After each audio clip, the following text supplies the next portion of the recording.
Bom dia, alunos do nono ano. Tudo bem com vocês? Estamos de volta para mais uma aula de língua portuguesa. Hoje nós daremos início aos conteúdos do livro 3 e estudaremos sobre as variações linguísticas e o preconceito linguístico. Quando nós falamos em variações linguísticas, é importante que vocês compreendam que elas são as modificações que uma língua pode sofrer por causa de uma série de fatores. Essas variações elas servem, para que a língua se adeque às diversas situações comunicativas, aos diversos contextos. Eu não me comunico sempre da mesma maneira em todos os lugares. Então, para que a língua atenda todas essas necessidades que nós falantes temos, ela passa por variações. E dessa forma a nossa comunicação ela continua fluida e faz com que a nossa língua permaneça em uso, não deixe de existir, certo? Essas modificações que uma língua pode sofrer, elas vão se relacionar ao cunho social, cultural, geográfico e histórico. E é isso que a gente vai ver a partir de agora. Nós temos 4 tipos de variação linguística, cada tipo com características bem peculiares. A primeira variação é a variação geográfica, regional ou diatópica. São 3 denominações para uma mesma situação. Então, essa variação pode ser chamada de geográfica, regional ou diatópica. E como o próprio nome já diz, ela ocorre, em função do espaço geográfico. Por exemplo, os diferentes sotaques que a gente encontra na nossa língua, as perdas fonéticas, muitas vezes a gente tem lugares que não se pronuncia a última letra, eu vou comprar e não comprar. Não sai o som de R no final. Ou a utilização de palavras diferentes para um mesmo objeto. Tem lugares no Brasil que eles chamam produto de aipim, outros lugares é mandioca, outros lugares macaxeira. O mesmo acontece, por exemplo, com a bergamota, mexerica. Então, essas variações ocorridas em função dos lugares, em função do espaço geográfico, a gente chama ela de variação geográfica, regional ou diatópica. Esse é o primeiro tipo. Então, nós temos uma outra variação que a língua pode sofrer, que é a situacional, estilística ou diafásica, que é a variação ocorrida em função do contexto comunicativo. Ou seja, eu analiso uma ocasião e vejo se eu preciso falar de um modo mais formal ou mais informal. Se é uma situação que me exige um grau de formalidade maior, ou se eu posso usar a linguagem com um tom de maior descontração. Aqui eu trouxe 2 exemplos só para ilustrar. Quando eu produzo uma notícia, por exemplo, é um contexto mais formal. Então eu vou tentar adequar a linguagem o máximo possível à norma padrão. Quando eu estou conversando com meus amigos, eu estou num contexto mais informal, de maior descontração. Então eu posso usar a língua com menos rigor normativo, certo? Então, primeira variação geográfica, em função do espaço geográfico, das regiões de um país ou dos países que falam a mesma língua. A outra variação é a situacional, que é relacionada com um contexto comunicativo. Se é um contexto que me exige uma maior formalidade ou uma maior informalidade.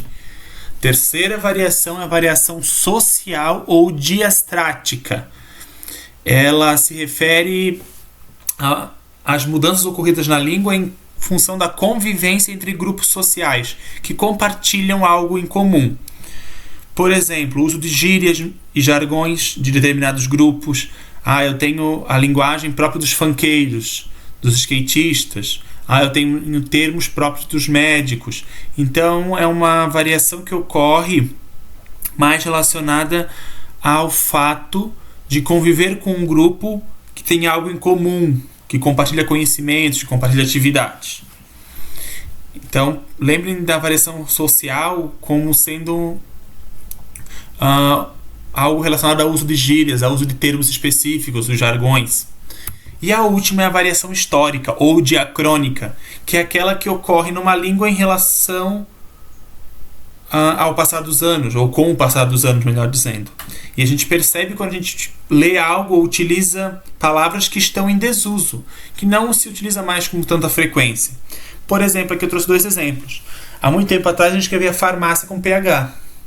Hoje, isso não existe mais, é farmácia com F. Então, se eu escrever farmácia com PH, já me causa um certo estranhamento. Ou seja, eu percebo que essa palavra ela era dessa forma, mas ela passou por um processo de modificação ao longo da história, ao longo dos anos. O mesmo acontece com a palavra você. Tinha vossa mercê, vós me ser, você. Atualmente a gente usa às vezes só o C, né? Ou VC, como vocês usam na linguagem da internet. Então é importante a gente perceber que a nossa língua ela sofre modificações ao longo do tempo, ela sofre modificações em relação ao grupo social que está utilizando, em relação ao contexto comunicativo e em relação ao espaço geográfico de utilização desta língua. Importante que vocês dominem as 4 variações: a geográfica, a social, a contextual, né, relacionada ao contexto comunicativo, e a histórica, tá ok?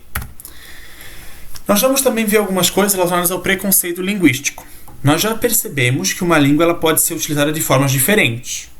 E isso é importante que ocorra, porque essa utilização diversificada mostra que a riqueza que essa língua possui. Então eu tenho a utilização dela de formas diferentes, por pessoas diferentes, em contextos diferentes. E tudo isso mostra que essa língua ela tem uma diversidade cultural por trás enorme. Tanto é que a língua também é um marco da cultura de uma região, de um país. Nós sabemos também que toda língua tem uma norma padrão, uma norma culta, né? Que é um modelo que a gente segue. E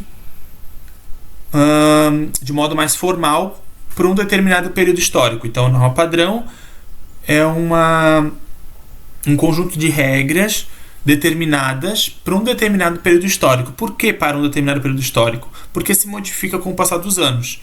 Eu, por exemplo, tenho acordos ortográficos que irão modificar a utilização dessa língua. É importante também lembrar que o uso da norma padrão não é sempre obrigatório.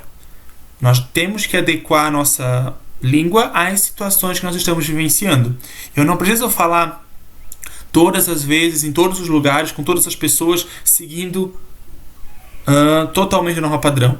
Eu vou adequar a minha linguagem de acordo com a situação comunicativa que eu estou vivenciando. Sabendo disso, é preciso que vocês entendam que o preconceito linguístico ele ocorre quando não se compreende essas diversas utilizações que uma língua pode ter, essas modificações, essas variações. E não se respeita o falar diversificado da outra pessoa.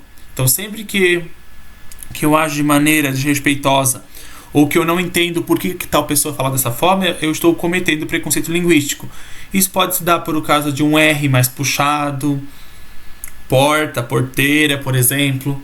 Então, são variações, são sotaques diferentes de uma mesma língua. O importante é a gente estabelecer a comunicação, seja de qual forma o falante desejar. Então, retomando, nós vimos que a língua ela pode sofrer variações, modificações por causa de uma série de fatores, que seriam 4, né? O social, o relacionado ao contexto comunicativo, o geográfico e o histórico.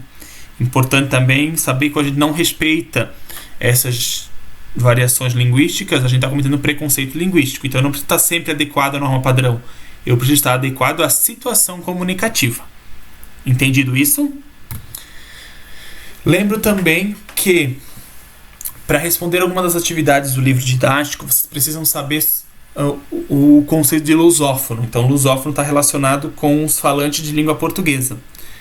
E aqui nós temos 9 países que falam o português de modo oficial: Brasil, Portugal, Angola, Moçambique, Cabo Verde, Guiné-Bissau, Guiné Equatorial, São Tomé e Príncipe e Timor-Leste.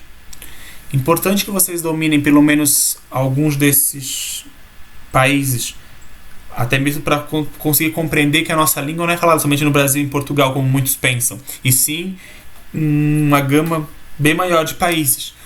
Países estes que também foram, em algum momento, colônia de Portugal. Certo? Espero que vocês tenham entendido, conseguindo compreender um pouquinho dessa diversidade que uma língua pode ter. Saber que ela tem 4 tipos de variações, além da norma padrão, é claro, saber que nós devemos evitar, combater o preconceito linguístico e respeitar todas as formas de manifestação. Lembrando sempre que é preciso adequar a língua ao contexto, não é porque ela tem várias formas que eu não preciso aprender a norma padrão. Pelo contrário, eu preciso aprender a norma padrão e, a partir deste conhecimento linguístico, saber quando eu devo utilizar totalmente essa norma ou quando eu posso me comunicar de modo diferente, de um modo mais informal, mais descontraído. Entendido? Espero que vocês tenham compreendido. É importante que vocês façam a leitura do material para conseguir ter uma visão mais aprofundada do assunto. Para qualquer dúvida, o professor está à disposição. Um abraço e até mais!